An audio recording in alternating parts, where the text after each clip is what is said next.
C'est un scandale de sextape qui n'arrête pas de faire parler en Guinée équatoriale, celui du fils du président de la CEMAC et neveu du président Obiang, Balthazar Ebang Engonga, par ailleurs directeur de l'Agence nationale d'investigation financière. Et on retrouve tout de suite notre correspondant dans la sous-région, Yves-Laurent Goma.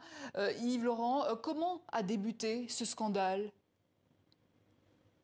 En tout cas, selon des informations qui proviennent de ce petit pays d'Afrique centrale, il s'agirait d'une enquête lancée par les autorités suite à une disparition d'une somme d'environ 6 milliards de francs CFA. Alors, le bureau de Balthazar Ebang a été perquisitionné, des documents ont été saisis et parmi les documents, il y a son ordinateur portable.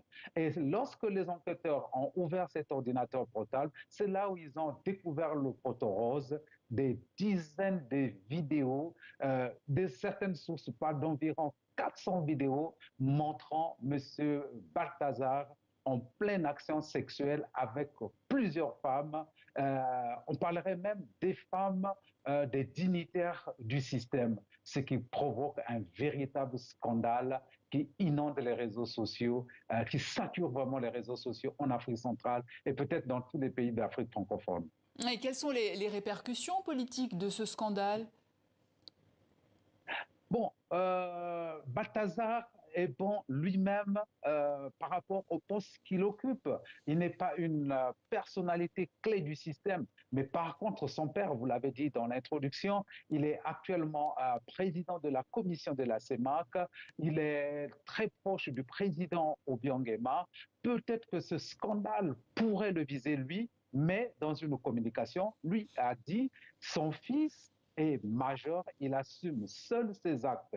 Alors, deuxième implication politique, on a senti le rôle majeur du vice-président de la Guinée équatoriale, M.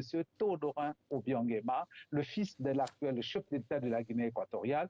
C'est lui qui a été au centre de toute la communication, c'est lui qui a tenté de rassurer sur les réseaux X, TikTok et autres, où ces vidéos ont été abondamment vues pour donner les communications officielles, interdire les rapports sexuels dans les bureaux, imposer un dispositif de vidéosurveillance dans le bureau et certainement avoir montré que c'est lui, après le président de la Guinée équatoriale, l'homme de la situation. Yves-Laurent Goma, merci pour toutes ces précisions.